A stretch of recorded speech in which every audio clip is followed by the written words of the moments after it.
یہاں ایک بڑی چبھتی ہوئی ایک اور بات آ گئی، لیکن میں آج وہ بھی کر دینا چاہتا ہوں، اور میرا بڑا باشعور مجمع ہے، امید ہے کہ آپ یہ بات میری سمجھ لیں گے۔ ایک اور تفریق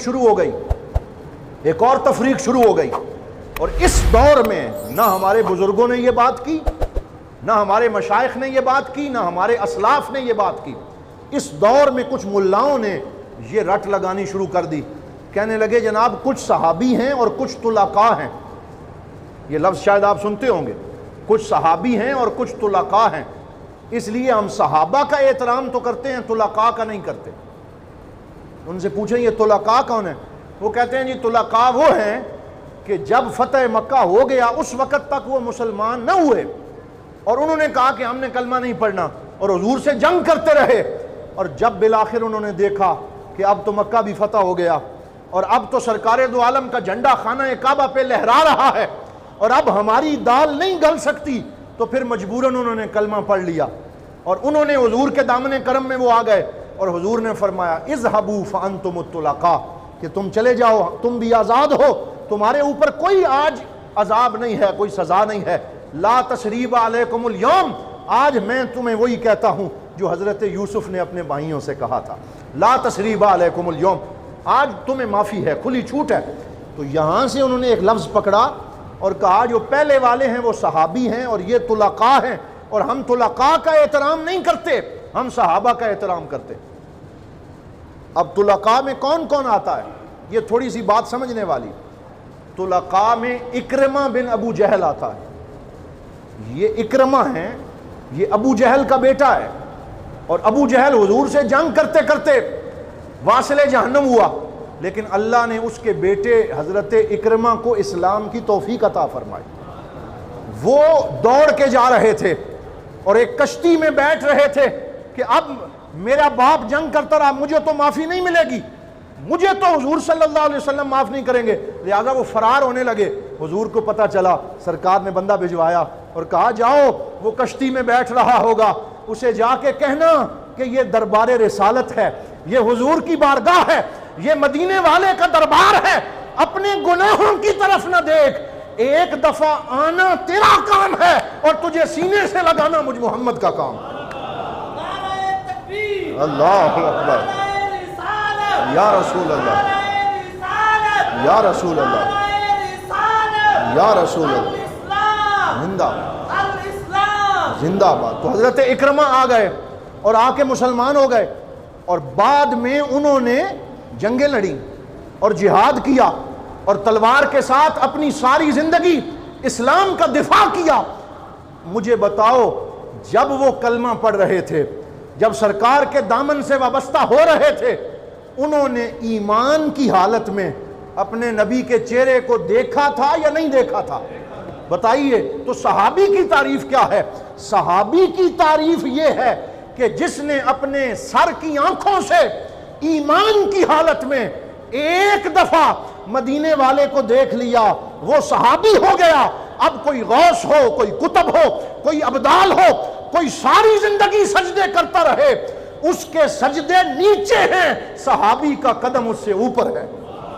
اس لیے جو صحابی ہو گیا، اب تم طلقاء کی رٹ نہ لگاؤ۔ جو آخری دن تک صحابی ہوا، چاہے پہلے اس نے جتنی مرضی ہے جنگیں کی، ہم یہ ایمان رکھتے ہیں کہ وہ بھی صحابی ہے، حضرت ابوبکر صدیق بھی صحابی ہیں، حضرت عمر فاروق بھی صحابی ہیں۔ یہ ضرور ہے درجات بعضها فوق بعض، درجات بعضها فوق بعض، درجہ کسی کا اونچا، کسی کا تھوڑا، کسی کا زیادہ، لیکن اس میں صحابیت سے کوئی بھی محروم نہیں ہے۔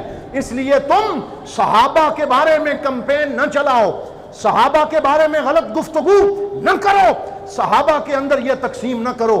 آج ہم حضرت اکرمہ کے بارے میں تمہاری یہ بات مانیں گے، کل تم تھوڑا اوپر آؤ گے اور تم کہو، اور یہ آتے ہیں بعض لوگ حضرت خالد بن ولید کو نہیں مانتے، نعوذ باللہ، کہتے ہیں نہیں جی خالد بن ولید، ولید بن عقبہ کا بیٹا، ولید بن مغیرہ کا بیٹا، جو اسلام کا دشمن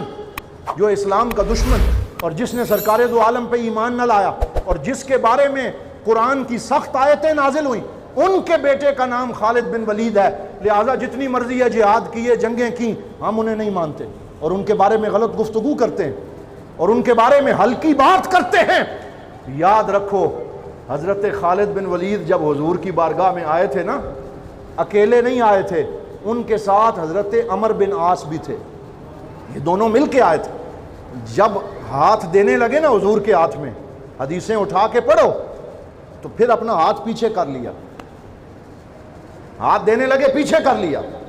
حضور نے صلی اللہ علیہ وسلم نے فرمایا خالد کیا ہوا ہے؟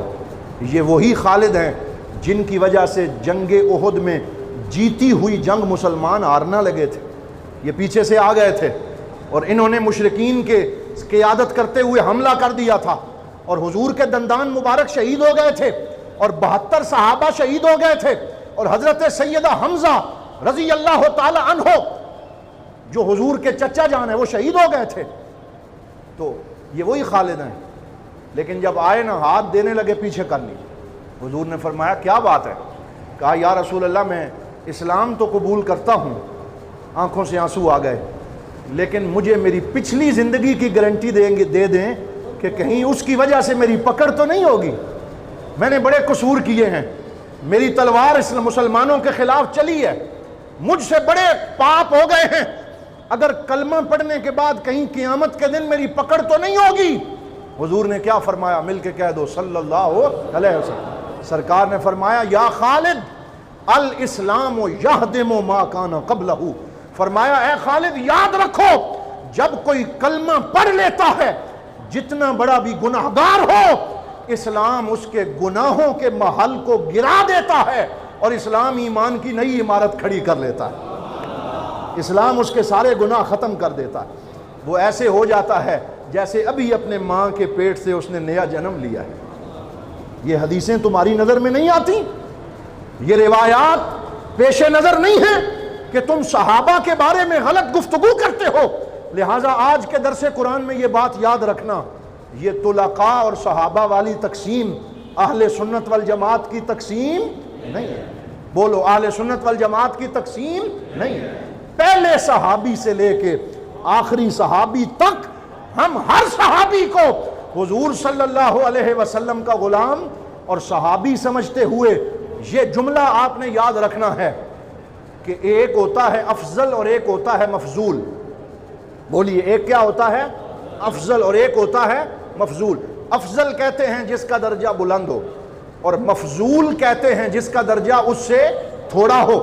تو یہ جملہ ہماری عقیدے کی کتابوں میں لکھا ہوا ہے کہ صحابہ میں سے مفضول سے مفضول، یہ جملہ یاد ہونا چاہیے، صحابہ میں سے مفضول سے مفضول امت کے افضل سے زیادہ بہتر ہے۔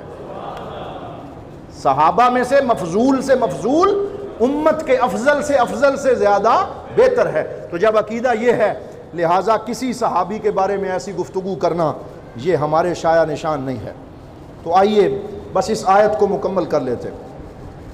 فرمایا انہو لیس من اہلک، اے نوح یہ تیرے اہل میں سے نہیں ہے، یہ تیری اہل و عیال میں سے نہیں ہے۔ انہو عمل غیر صالح، اس کا عمل صالح نہیں ہے۔ فلا تسألنی ما لیس لک بہ علم انی اعظک ان تکون من الجاہلین۔ تو کہا کہ اے نوح آپ اس کے بارے میں سوال نہ کریں، اب اس کے بارے میں نہ مانگیں کیونکہ اس نے آپ کا راستہ چھوڑ دیا۔ تو حضرت نوح علیہ السلام نے معافی مانگی اور کہا قال رب انی اعوذ بک ان اسألک ما لیس لی بہ علم والا تغفر لی وترحمنی اکن من الخاسرین۔ یا اللہ میں نے غلط بات، مجھ سے ایک عجیب سوال ہو گیا، میں جانتا ہوں کہ اس نے میرا راستہ چھوڑ دیا تھا، اس لیے میرے رب مجھے بخش بھی دے، میری مغفرت بھی فرما اور میرے اوپر رحم بھی فرما۔ تو وقت ہو گیا جناب، وقت ہو گیا۔ تو یہیں پہ ہم آج جو ہے اپنے درس قرآن کو روکتے ہیں اور انشاءاللہ آئندہ درس قرآن میں سورہ ہود کی آیت نمبر 48 سے ہم آغاز کریں گے۔ دعا ہے اللہ رب العزت ہمیں قرآن حکیم کا فیضان عطا فرمائے۔